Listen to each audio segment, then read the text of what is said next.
Hello everyone, and welcome to this episode of Life Coaching Series podcast. I'm your host, Dr. DC Swat, and today we're diving into a topic that every student can relate to how to behave professionally in challenging school scenarios. We'll be discussing two real-life situations that students often face and exploring the best ways to handle with them with integrity, professionalism, and emotional intelligence. Let's get started. So we have a scenario given by our instructor. Emma's dilemma, academic integrity versus social acceptance.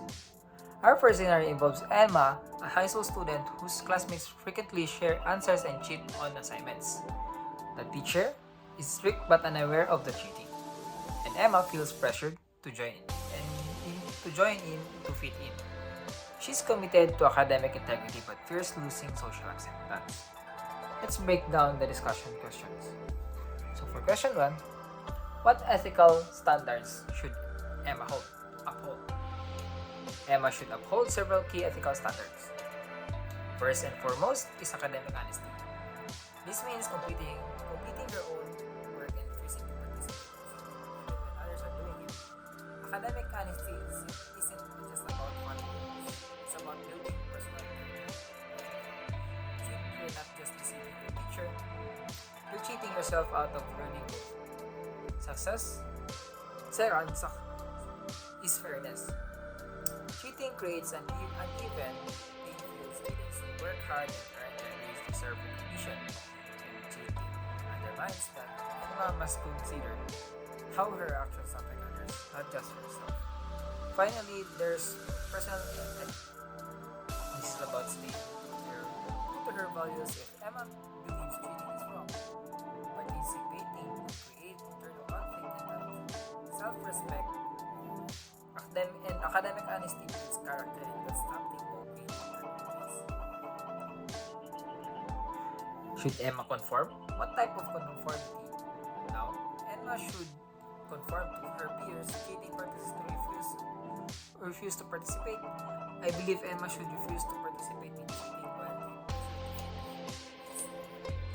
compromising her values for social acceptance. However, let's analyze it. What would happen if she didn't conform? If Emma joins in just to avoid conflict and fitting one person is wrong, that would be compliance changing behavior publicly but not privately. If she genuinely starts believing that everyone cheats, so it's okay, that would be internalization to accepting behavior as right. And if she cheats because she wants to be a part of the group and adopt their identity, that would be identification. Professional and ethical choices Emma can find friends who share her values rather than changing her values to fit in. What conflict management style should Emma use? Emma decides to address the issues with her peers. The most appropriate conflict management style would be collaborating or avoiding defending the situation. Collaborating would involve having a honest conversation with your classmates about why cheating is harmful and honestly, this approach shows respect for her peers while standing up for what's right. However, if Emma feels that confronting her peers directly might backfire and avoid support temporarily, she can simply refuse to participate without making a statement. But long term, she should seek allies who share her commitment to integrity. The key is to remember that addressing ethical issues doesn't have to mean creating conflict. Emma can lead by example and quietly influence others through her actions. So, for the second scenario, Alex challenged fair contribution in the work. Our second scenario features Alex, who is in a group project where members expect him to take on more than his fair share. He prefers working independently and feels overwhelmed. So question 1. What ethical standards should Alex consider? Alex needs to consider in fairness and equitable of contribution. Group work is fair. Group work is designed to distribute responsibility equally, and everyone should contribute their fair share. It's unethical for some members to exploit others' hard work.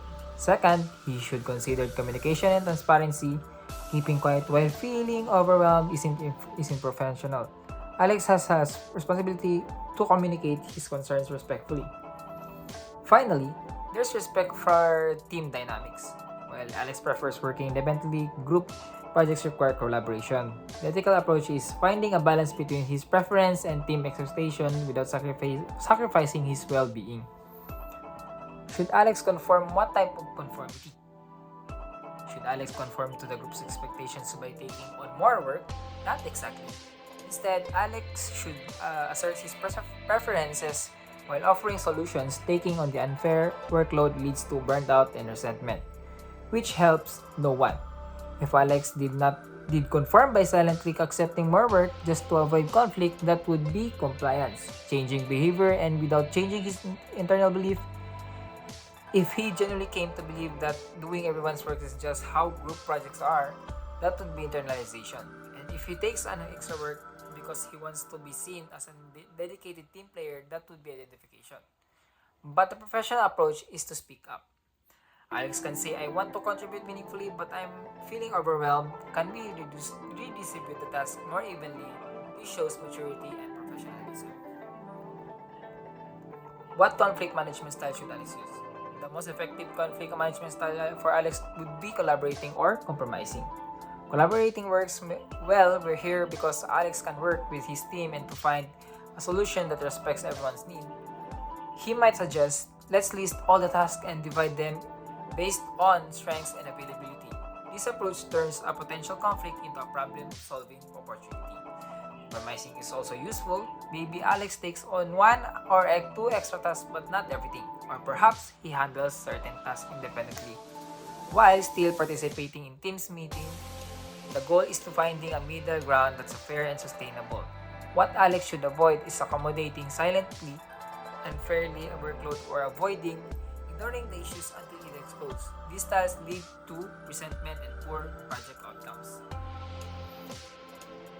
As we wrap up today's episode, let's summarize the key lessons for the students facing similar situation. First, know your ethical standards. Whether it's academic honesty or fair contribution, your values should guide your decisions. Don't compromise your integrity for temporary acceptance or inconvenience. Second, understand why you're conforming. If you choose to conform, be honest with yourself about whether it's compliance, internalization, or identification. But remember, the most professional choice is often to stand firm on your principles while communicating respectfully. Third, use appropriate conflict management styles. Collaborating and compromising are usually your best bets for resolving issues while maintaining a relationship. Avoid simply accommodating or avoiding. This create or more problems than they resolve. Finally, remember that professionalism isn't about being perfect, it's about being intentional. Think about your decisions, consider the impact on yourself and others, and act in ways that build your character and reputation. Thank you for tuning into this episode. I hope these insights help you navigate challenging situations with confidence and integrity. If you enjoyed this podcast, don't forget to subscribe and see you in the next episode.